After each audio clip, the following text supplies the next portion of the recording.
Hello everyone, welcome to our channel ClearNet with us. In this video, we are going to discuss previous year MCQs from Unit 6 Business Management and Human Resource Management.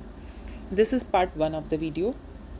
Before starting the video, please ensure that you have subscribed to our channel and hit the bell icon to get notification every time a video is uploaded. You can mail us at clearnetwithus@gmail.com and you can also follow us on our Facebook page. So let's start with the video. First of all, we are going to discuss the questions from paper June 2019. The first question is, promoting team spirit, harmony and unity within the organization is the principle of. The options are order, scalar chain, spirit de corps and equity. तो one by one देखते हैं principles क्या हैं. सबसे पहले जो principles हैं ये हेनरी फ्योल के प्रिंसिपल्स हैं. जो हेनरी फ्योल ने 14 प्रिंसिपल्स दिए थे, ये उसमें से 4 प्रिंसिपल्स हैं. तो ऑर्डर प्रिंसिपल क्या कहता है? ऑर्डर प्रिंसिपल कहता है कि हर चीज़ की और हर हर इंसान की एक जगह होती है. So there should be an order for material and things in material और things and people in the organisation. ठीक है, जो मटेरियल का ऑर्डर होता है उसको मटेरियल ऑर्डर बोला जाता है और जो लोगों का ऑर्डर होता है उसको सोशल ऑर्डर बोलते हैं. मतलब मटेरियल ऑर्डर क्या हो गया? मटेरियल ऑर्डर का मतलब हो गया कि हर चीज़ जो है वो अपनी सही जगह पर होनी चाहिए, हर रॉ मटेरियल. ठीक है, और सोशल ऑर्डर का मतलब हो गया कि you have to select the right man in the right place. Second principle है हमारा स्केलर चेन.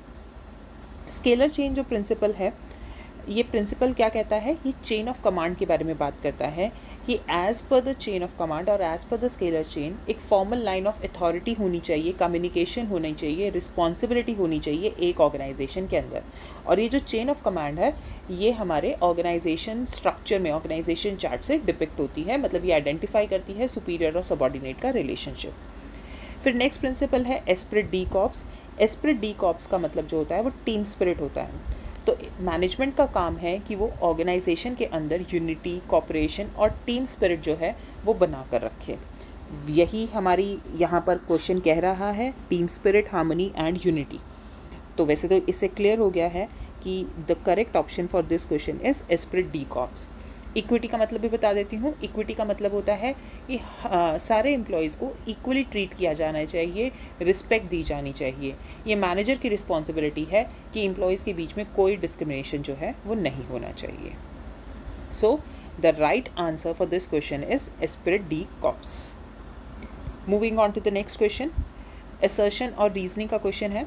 असर्शन है, brainstorming technique demands generation of a number of alternatives to a problem. Reasoning कहती है participants generate as many alternatives as possible without evaluating them in brainstorming sessions. In the context of the above two statements, which one of the following codes is correct? Statement A is correct, and R is the correct explanation of A. Both A and R are correct, but R is not the correct explanation of A. Statement A is correct, but R is incorrect, and both A and R are correct. तो देखिए assertion में कहा गया है. सबसे पहले वैसे brainstorming क्या होता है? ब्रेनस्टॉर्मिंग वो टेक्निक होती है जहाँ पर जो पार्टिसिपेंट्स होते हैं उनको कहा जाता है जितनी ज़्यादा नंबर ऑफ आप सॉल्यूशंस दे सकते हो, आइडियाज़ दे सकते हो प्रॉब्लम के, वो आप दीजिए. यही कहा गया है असर्शन में भी. ठीक है, तो असर्शन ठीक है. रीजनिंग में क्या कह जा रहा है? Participants generate as many alternatives as possible without evaluating them in brainstorming sessions. तो देखिए जो ब्रेनस्टॉर्मिंग सेशंस होते हैं ना, उसमें क्वांटिटी पे फोकस किया जाता है, क्वालिटी पे नहीं. मतलब इनकरेज किया जाता है पार्टिसिपेंट्स को कि आप जितने ज़्यादा ऑल्टरनेटिव्स, जितने ज़्यादा आइडियाज़ जनरेट कर सकते हो ना, उतने ज़्यादा आइडियाज़ जनरेट कीजिए. जज नहीं किया जाता है वहाँ पे. तो रीजनिंग भी करेक्ट है. तो जब असर्शन और रीजनिंग दोनों करेक्ट है तो इस बेसिस पे हमारा करेक्ट आंसर हो जाएगा स्टेटमेंट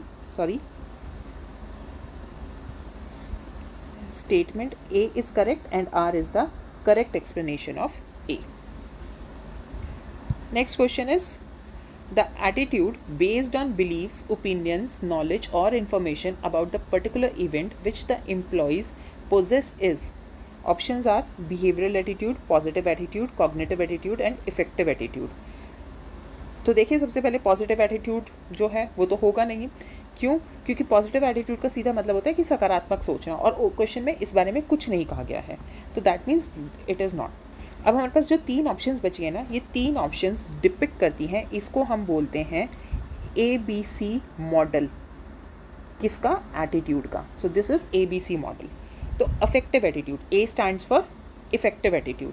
अब इफेक्टिव एटीट्यूड में का मतलब क्या होता है? जो इफेक्टिव कंपोनेंट होता है एटीट्यूड का, उसमें एक पर्सन की फीलिंग्स, इमोशंस आते हैं about the object. B stands for behavioural attitude.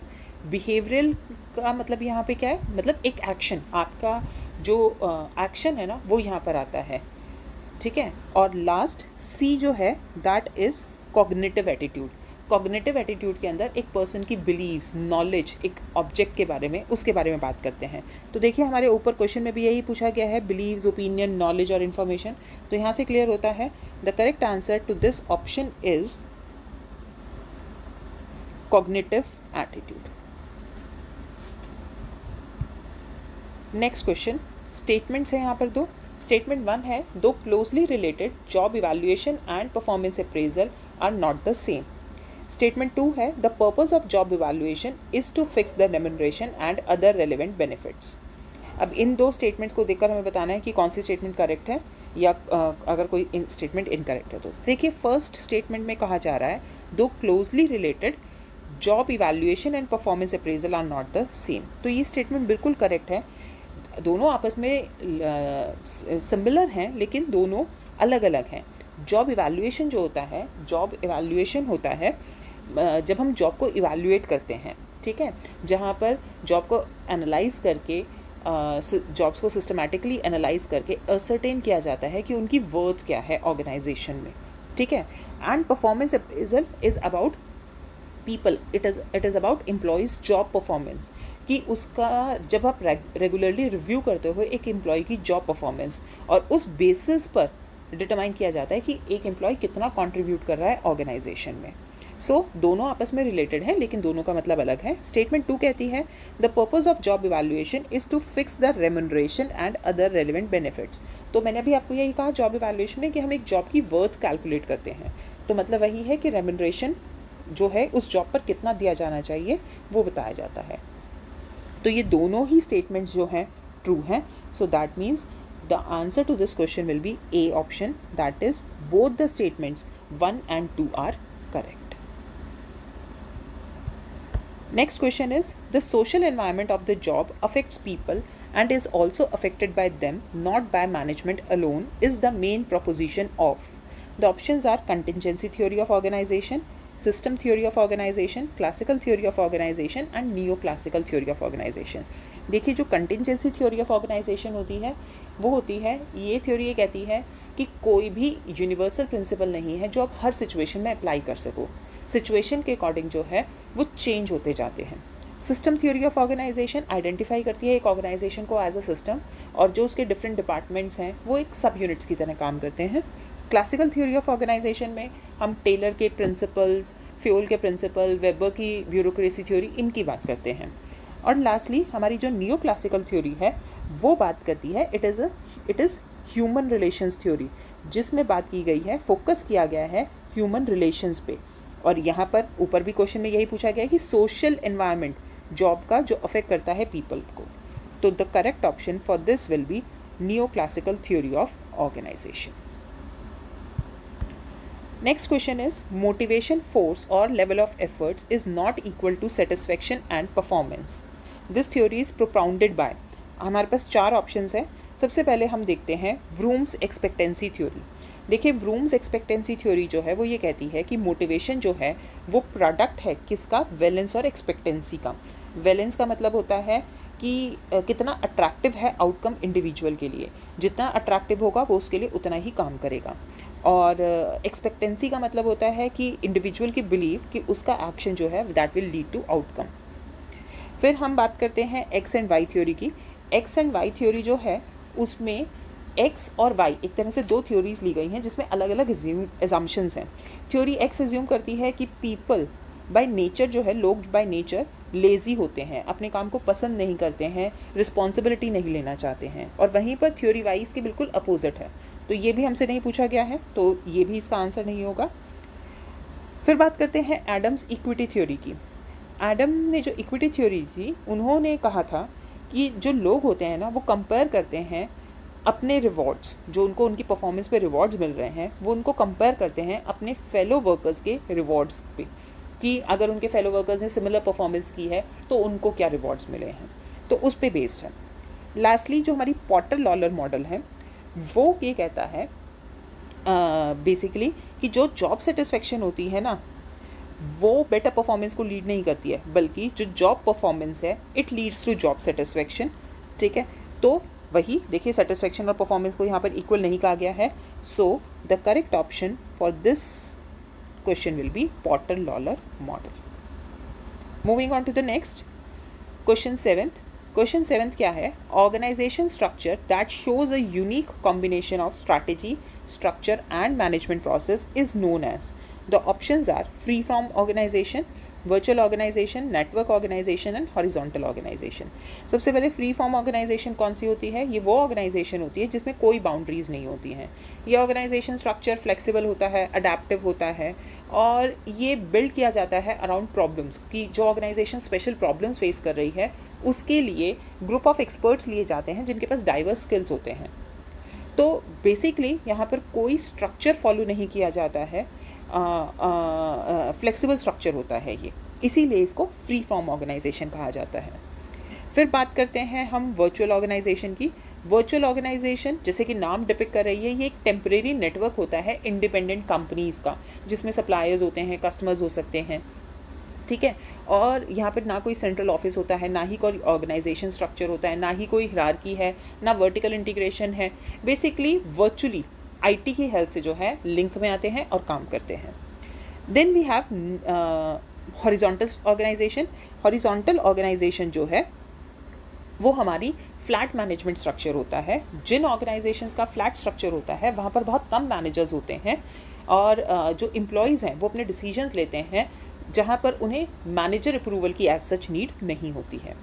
Lastly network organisation structure जो है, ये वो स्ट्रक्चर होता है जहाँ पर एक्शंस जो हैं वो कोऑर्डिनेटेड होते हैं by contracts and agreements rather than the formal hierarchy of authority. मतलब क्या है? एक कोर टीम है, वो कोर टीम के जो है वो अपने आस पास जो है अलग अलग ऑर्गेनाइजेशंस को हायर करती है जो उस काम में स्पेशलिस्ट होते हैं। तो एक कोर टीम के अराउंड जो है बाकी सब काम करते हैं। फॉर एग्जांपल मैन्युफैक्चरिंग फर्म हो गई, असेंबलिंग फर्म हो गई, ठीक है, आपकी पब्लिक रिलेशंस फर्म हो गई। मतलब कोर टीम ने हायर किया है इन सब फर्म्स को काम करने के लिए। So it is a network structure. तो एक यूनिक कॉम्बिनेशन स्ट्रैटेजी, स्ट्रक्चर और मैनेजमेंट प्रोसेस, वो कौन सा स्ट्रक्चर डिपिक्ट करता है? वो डिपिक्ट करता है network organisation. Next question is following are the events of an organisational culture. अब ये सारे आपको वो दिए हैं और इनमें से ऑप्शंस हैं ये आपकी, और इनमें से आपको करेक्ट सीक्वेंस जो है वो आइडेंटिफाई करना है। तो देखिए, सबसे पहले है customer orientation and employee policies. Obviously हमारा ऑर्गेनाइजेशन कल्चर जो है वो ये बताएगा कि हम कस्टमर के लिए क्या कर रहे हैं, किस तरह से कर रहे हैं, और हमारे एम्प्लॉयज़ के लिए हमारी क्या पॉलिसीज़ हैं। Second, quality orientation, directing and motivating styles, it is also true. Decision making, products and services and responsibilities to society, again true. Reaction to competitors and gratitude towards nation, ये भी हमारे organisation culture का part है।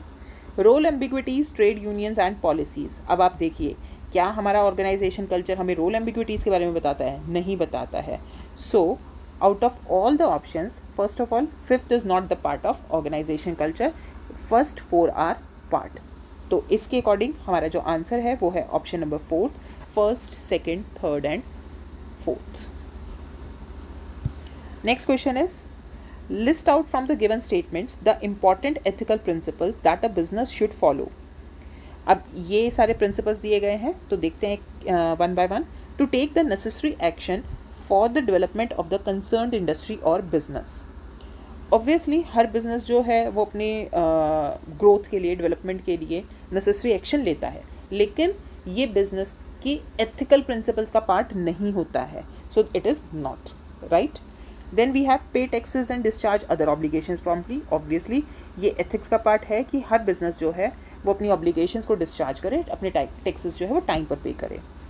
Then we have to ensure the best utilization of the human resources। Again correct है in the sense कि हर business को अपने resources को अच्छे से utilize करना चाहिए, लेकिन ये ethical principle का part नहीं है।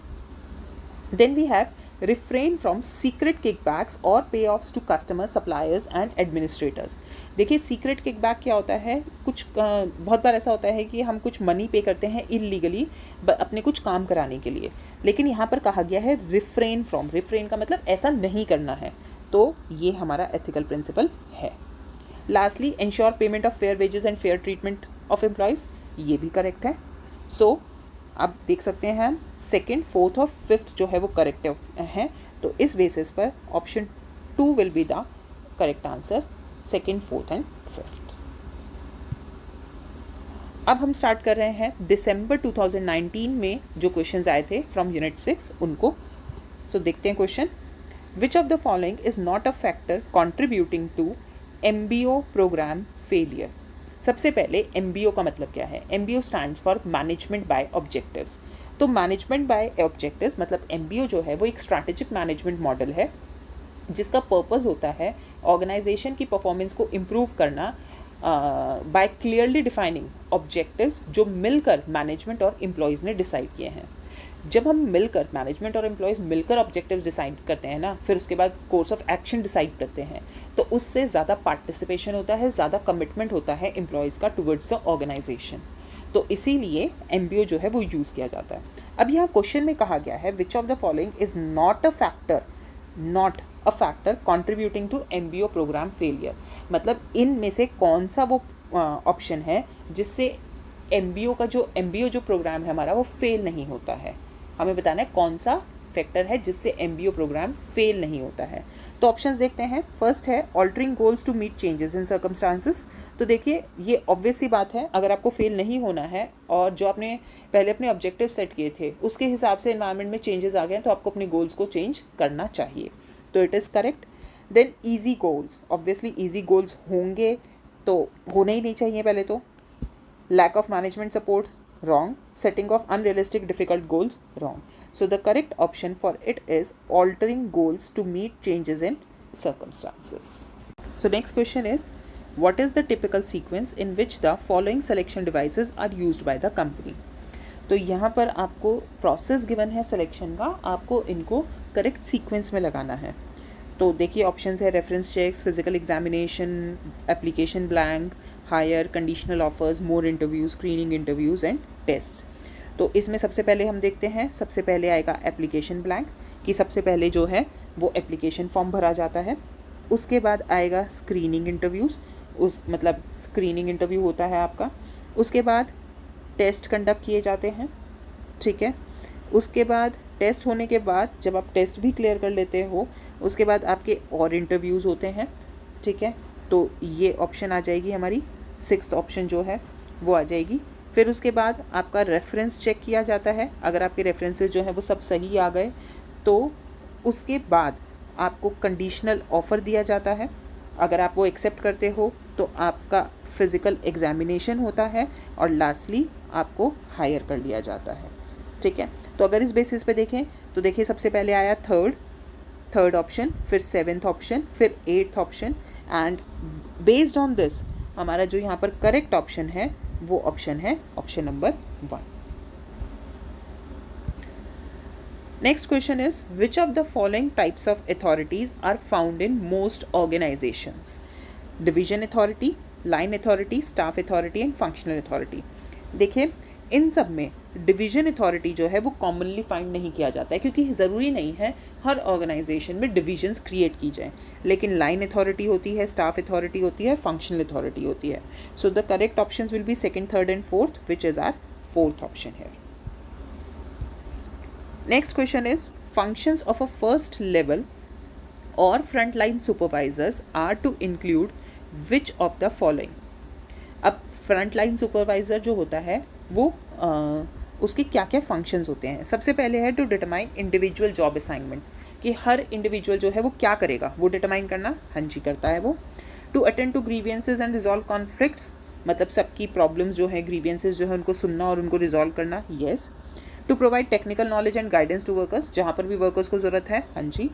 To supply strategic information related to production to management, मतलब कितना प्रोडक्शन हो गया ये सब इन्फॉर्मेशन मैनेजमेंट तक पहुँचाना.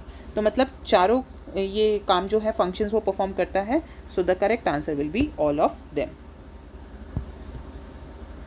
Then next question is the informal groups communication system is called group dynamics, grapevine, exchange or interaction. तो obvious the answer is grapevine. बहुत बार पढ़ चुके हैं ये हम. The next question is which of the following terms means the tendency of a supervisor to rate a subordinate lower than his performance? The options are Horn's effect, halo effect, central tendency and pointing tendency. सबसे पहले यहाँ पर एक तरह से limitations पूछी गई हैं आपसे परफॉर्मेंस अप्रेजल की, कि ये सारी लिमिटेशंस बताई गई हैं और पूछा गया है इनमें से कौन सी लिमिटेशन है जो कहती है कि सुपरवाइज़र की टेंडेंसी होती है कि वो अपने सबऑर्डिनेट की परफॉर्मेंस, जो उसकी परफॉर्मेंस है उससे उसको कम रेट करता है. तो अगर ऑप्शंस को देखें तो सबसे पहले है आपका हॉर्न. पहले हेलो इफेक्ट देखते हैं. हेलो इफेक्ट जो है उसमें क्या होता है, अगर कोई इंडिविजुअल, कोई एम्प्लॉय अगर एक काम में अच्छा है तो वहाँ पर सुपरवाइज़र का मानना ये होगा कि वो उस काम में भी अच्छा है, मतलब अगर ये अच्छा कर रहा है तो ये वो काम भी अच्छा करेगा. That is hello effect. Horns effect जो है वो बिल्कुल इसका अपोजिट होता है एक तरह से, कि अगर आप हेलो इफेक्ट में अच्छा देख रहे हो तो हॉर्न्स इफेक्ट में आप नेगेटिव देख रहे हो, कि अगर ये एक उस पर्सन का एक नेगेटिव एट्रीब्यूट देखकर उसको या उसकी परफॉर्मेंस को हमेशा लो रेट किया जाता है, वो होता है हॉर्न्स इफेक्ट. वैसे तो हमारा आंसर यही है हॉर्न्स इफेक्ट, लेकिन बाकी भी देख लेते हैं. Central tendency. सेंट्रल टेंडेंसी जैसे आपने स्टार्ट्स में पढ़ा है कि अब एवरेज रेट करता है, मतलब सुपरवाइजर हर एम्प्लॉय को एक तरह से एवरेज रेट करता है. अगर 5 पॉइंट स्केल पर रेट करने को कहा गया है तो वो हर एम्प्लॉय को 3 पे रेट करेगा. और लास्ट है हमारा पॉइंटिंग टेंडेंसी. परफॉर्मेंस अप्रेजल में कोई भी एरर जिसका नाम पॉइंटिंग टेंडेंसी है वो नहीं होता है. So the correct answer to this question is horns effect. Next question is Michael Porter proposed generic strategies that provide good starting points for strategic thinking. Identify them from the below mentioned strategies. मतलब Michael Potter ने कुछ generic strategies बताई थी, वो strategies बतानी है आपको इनमें से कौन कौन सी हैं. ऑप्शंस है हमारे पास overall cost leadership, innovation, focus और डिफरेंशिएशन. तो ये देखिए, ये है हमारी माइकल पॉटर की स्ट्रैटेजीज. तो जो स्ट्रैटेजीज माइकल पॉटर ने दी है वो है कॉस्ट लीडरशिप, डिफरेंशिएशन और इधर दोनों में फोकस है. तो हमारी 3 स्ट्रैटेजीज हो गई, कॉस्ट लीडरशिप, डिफरेंशिएशन और तीसरी है हमारी focus. Going back two options, तो देखिए यहाँ पर हमारे पास है ओवरऑल कॉस्ट लीडरशिप, फोकस और डिफरेंशिएशन. इनोवेशन कोई स्ट्रैटेजी नहीं है. तो करेक्ट आंसर होगा फर्स्ट, थर्ड और fourth. So correct option will be second option, first, third and fourth. Next question, the theories that explain the formation of informal groups are to include which of the following? Propinquity theory, similarity or balance theory, displacement theory and need for achievement theory. तो देखिए सबसे पहले बात करते हैं propinquity theory की. propinquity theory का propinquity term का मतलब होता है नियरनेस. तो मतलब इसमें कहा गया है इस थ्योरी के अकॉर्डिंग वो इंडिविजुअल्स आपस में ग्रुप फॉर्म करते हैं जिनमें जोग्राफिकल प्रॉक्सिमिटी होती है, ठीक है, वो आपस में जो है इनफॉर्मल ग्रुप्स क्रिएट करते हैं, ठीक है. सेकंड थ्योरी है हमारी बैलेंस थ्योरी. बैलेंस थ्योरी के अंदर हम कहते हैं कि वो लोग आपस में अट्रैक्ट होते हैं जिनके सिमिलर एटीट्यूड होते हैं टुवर्ड्स देयर कॉमन गोल्स, वो बैलेंस थ्योरी है. डिस्प्लेसमेंट थ्योरी और नीड फॉर अचीवमेंट थ्योरी ये हमारी इनफॉर्मल ग्रुप्स के रिगार्डिंग है ही नहीं. डिस्प्लेसमेंट थ्योरी एक कम्युनिकेशन थ्योरी है और नीड फॉर अचीवमेंट थ्योरी एक मोटिवेशन थ्योरी है. तो इस बेसिस पर हमारा जो करेक्ट ऑप्शन है वो है ऑप्शन 1 एंड 2. दैट मीन्स यहाँ पर 1 and 2 only, which is B option. Next question is quality circle is a type of. Options are problem solving team, cross functional team, self directed team and project team. तो सबसे पहले quality circle क्या होता है. देखिए quality circle का जो concept था ना वो एडवर्ड डेमिंग ने दिया था. क्वालिटी सर्कल एक प्रॉब्लम सॉल्विंग टेक्निक होती है जिसमें जो एक ग्रुप होता है लोगों का जो सेम वर्क एरिया में होते हैं, जो वॉलंटरली रेगुलरली मीट करते हैं to identify and resolve the work related problems. तो जैसे मैंने कहा क्वालिटी सर्कल एक प्रॉब्लम सॉल्विंग टेक्निक है, तो इसके बेसिस पर ही हम कह सकते हैं the correct answer will be problem solving team, ठीक है. लेकिन अगर हम बाकी देखें, बाकी ऑप्शंस जो हैं जैसे क्रॉस फंक्शनल टीम नाम से बता रही है डिफरेंट एक्सपर्टाइज के लोग मिलकर जब काम करते हैं. ठीक है। सेल्फ डायरेक्टेड टीम जो अपने डिफरेंट स्किल्स को यूज़ करके मैनेजमेंट की सुपरविजन की तरह के बिना कॉमन गोल अचीव करने की कोशिश करते हैं। और प्रोजेक्ट टीम जो एक प्रोजेक्ट पे काम करती है। तो the correct answer will be quality circle एक प्रॉब्लम सॉल्विंग टीम है। ठीक है। Next question is match the category of compensation with compensation plan. अब कैटेगरी ऑफ कॉम्पनसेशन में देखिए, सबसे पहले है पे फॉर टाइम नॉट वर्कड। अब मतलब यहाँ पर वो कह रहे हैं कि आपको उस टाइम के लिए पे मिल रही है जब आपने काम नहीं किया। ऐसा कब होता है? जब सिक लीव मिलती है। ठीक है। फिर है services and perquisites. Services and perquisite benefits होते हैं जो एक एम्प्लॉयर अपने एम्प्लॉय को देता है इन एडिशन टू सैलरीज और वेजेस। तो अगर इन ऑप्शंस कॉम्पनसेशन प्लान में आप देखें तो सर्विसेज एंड परक्विजिट्स में आएगा लो कॉस्ट मील्स। ठीक है। देन हमारे पास नेक्स्ट है protection programme. Protection programme pension protection एक एक्ट होता है हमारा। ठीक है। तो उसमें अमाउंट इंक्रीज हो जाता है जो वर्कर कंट्रीब्यूट कर सकता है टूवर्ड्स हिज रिटायरमेंट प्लान्स। तो ये हमारा थर्ड ऑप्शन हो गया। इंसेंटिव पे किया जाता है स्टॉक ऑप्शन की फॉर्म में, जो आपका ESOP होता है, एम्प्लॉय स्टॉक ऑप्शन प्लान, उसकी फॉर्म में। और डेफर्ड पे के लिए ऑप्शन है 1। तो कंसीडरिंग दीज, देखिए फर्स्ट का है 4th, ठीक है, सेकंड का है 5th, थर्ड का है 3rd, 4th का है 2nd और 5th का है 1st। तो option B will be the correct answer for this question. So ये थे हमारे क्वेश्चंस 2019 के पेपर के। होप आपको आज के क्वेश्चंस जो है वो क्लियर होंगे। In case of any query please comment down below, and if you haven't subscribe to our channel yet, please subscribe to. We will meet you soon with part 2. Till then, happy learning. Thank you.